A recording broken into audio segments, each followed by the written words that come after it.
This is a Teja News Television broadcast. Kurnool జిల్లా Pedakadaburu police station పరిధిలో జరిగిన చోరీ కేసులో ఇద్దరు నిందితులను పోలీసులు అరెస్ట్ చేశారు. వారి వద్ద నుంచి సుమారు 15 తులాల బంగారం, 65 తులాల వెండి ఆభరణాలు మరియు ఒక బజాజ్ పల్సర్ బైక్ను స్వాధీనం చేసుకున్నారు. మార్చి 28న హనుమాపురం గ్రామంలో ఫిర్యాదుదారు ఇంటిలో తాళాలు పగలగొట్టి బంగారం, వెండి దొంగిలించిన కేసులో పోలీసులు విచారణ చేపట్టి ఏప్రిల్ 19న నిందితులు శ్రీకాంత్ 23 సంవత్సరాలు, పవన్ కళ్యాణ్ 26 సంవత్సరాలు ఆ వ్యక్తులను అదుపులోకి తీసుకున్నారు. వీరు బావ బామ్మర్ది సంబంధం కలిగి ఉండి పేకాట, మద్యం అలవాట్ల వల్ల అప్పుల్లో కూరుకుపోయి దొంగతనాలకు పాల్పడినట్లు విచారణలో వెల్లడైంది. ఇప్పటికే పలు పోలీస్ స్టేషన్లో కేసులు ఉన్నట్లు సమాచారం. పోలీసులు టెక్నికల్ ఆధారాలతో నిందితులను పట్టుకుని చోరీ సొత్తు రికవరీ చేశారు. స్వాధీనం చేసిన ఆభరణాలను కోర్టు ద్వారా బాధితులకు అప్పగించనున్నట్లు తెలిపారు. మరిన్ని కేసులు ఉన్నాయా అన్న కోణంలో దర్యాప్తు కొనసాగుతుంది.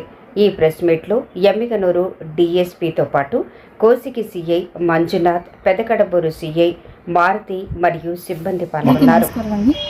ఈ మార్చి నెల 28వ తారీఖు 2026 సంవత్సరంలో ఉదయం 9-9:30 గంటల మధ్యలో పెదకడపూరు మండలంలోని హనుమాపురం గ్రామంలో జగనన్న కాలనీలో ఉండే మోకాసి వీరేష్ అనే వ్యక్తి ఇంట్లో ఈ తాళం పగలగొట్టి లోపల బీరువా కూడా తాళం పగలగొట్టి కొన్ని బంగారు, వెండి ఆభరణాలు చోరీ అయ్యాయని మనకి పెదకడపూరు పోలీస్ స్టేషన్లో ఇచ్చిన ఫిర్యాదు మేరకు క్రైమ్ నెంబర్ 22/2026గా ఒక కేసు నమోదు చేసి మన కర్నూలులో ఎస్పీ గారైన శ్రీ విక్రాంత్ పాటిల్ సార్ ఆదేశాల మేరకు మా పర్యవేక్షణలో మన కొసిగి సర్కిల్ ఇన్స్పెక్టర్ గారైన మంజునాథ్ గారు మరియు పెదకడపూరు ఎస్ఐ గారైన మారుతి గారు వాళ్ళిద్దరూ కూడా వాళ్ళ స్టాఫ్ని 2 బృందాలుగా ఏర్పాటు చేసి ఈ కేసులో వేగవంతంగా దర్యాప్తు నిర్వహించడం జరిగింది.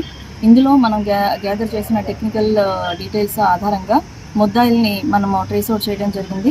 ఈ కేసుని ఇంతకుముందు వేరే కేసుల్లో కూడా ఈ ముద్దాయిలు ఇన్వాల్వ్ అయ్యారనే విషయం మనకు తెలియడంతో ఈ కేసుని చాలా సీరియస్గా తీసుకుని ముద్దాయిల కోసం గాలిస్తున్న సమయంలో ఈరోజు అంటే ఏప్రిల్ 19వ తారీఖు 2026 సంవత్సరం సాయంత్రం 4:30 గంటల సమయంలో హనుమాపురంలోని ఎస్ఎంఎల్ కాలేజ్ దగ్గరలో ముద్దాయిలు ఇద్దరిని మనం పట్టుకోవడం జరిగింది. ఈ విచారణలో మనకు తెలిసిన నిజాలు ఏమిటంటే ముద్దాయిలు ఏవన్ పేరు శ్రీకాంత్, ఇతను వయసు 23 సంవత్సరాలు, సిరుగుప్ప టౌన్, బళ్ళారి జిల్లా, కర్ణాటక రాష్ట్రము.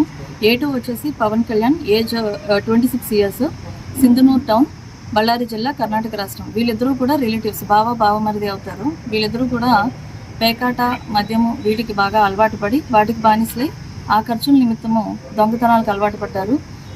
వీళ్ళని విచారించినప్పుడు వీళ్ళకి ఆల్రెడీ ప్రీవియస్గా కేసెస్ ఉన్నాయని మన కొసిగి పోలీస్ స్టేషన్లో ఇస్వి కౌతాలం మన కర్నూలు జిల్లాలో, అలాగే కర్ణాటకలో సింధనూరు, మన్వి పోలీస్ స్టేషన్లో దొంగతనాల కేసులు ఉన్నాయని తెలిసింది. వీళ్ళని మనం ఇంట్రోగేట్ చేసినప్పుడు మనకి 15 తులాల బంగారు ఆభరణాలు, అలాగే 60 తులాల వెండి ఆభరణాలు రికవర్ చేసుకోవడం జరిగింది. వీటిని గమనించగా మనకి 2025 సంవత్సరం జూలై నెలలో చిన్నతొంబలం గ్రామంలో బొడి జగ్గుల ఈరన్న ఇంట్లో జరిగిన దొంగతనానికి సంబంధించి, అలాగే 2026 సంవత్సరం జనవరి 12వ తేదీన మన ఎమ్మిగనూరు మండలం బోడమండ గ్రామానికి చెందిన పెద్ద నర్సిరెడ్డి ఇంట్లో జరిగిన దొంగతనానికి, అలాగే ఇప్పుడు మనం చెప్పిన మార్చి 28వ తారీఖు హనుమాపురంలో జరిగిన దొంగతనానికి సంబంధించి 3 కేసుల్లో కూడా మనం బంగారము మరియు వెండి ఆభరణాలు ఏవైతే చోరీకి గురయ్యాయో వాటిని రికవర్ చేయడం జరిగింది. వీళ్ళని విచారించి తదుపరి కేసుల్లో వీళ్ళు ఏమైనా ఇన్వాల్వ్ అయ్యారేమో అవన్నీ గమనించి మరియు ఈ బంగారు, వెండి వస్తువులను కూడా పరిశీలించి కోర్టు ద్వారా ఎవరికి బాధితులకి హ్యాండ్ ఓవర్ చేయడం జరుగుతుంది. అలాగే ముద్దాయిలను కూడా రిమాండ్కి పంపడం జరుగుతుంది. మనం రికవర్ చేసిన బంగారు, వెండి ఆభరణాలు ఇక్కడ ఉన్నాయి. అలాగే మా బైక్ను కూడా రికవర్ చేయడం జరిగింది. ఏదైతే వీళ్ళు దొంగతనానికి ఉపయోగించారో ఆ బైక్ను కూడా మనం రికవర్ చేయడం జరిగింది. ఏదండి బంగారం వచ్చి 15 తులాలు బంగారము, వెండి 65 తులాలు కూడా మన ఇంటికి రికవర్ చేయడం జరిగింది.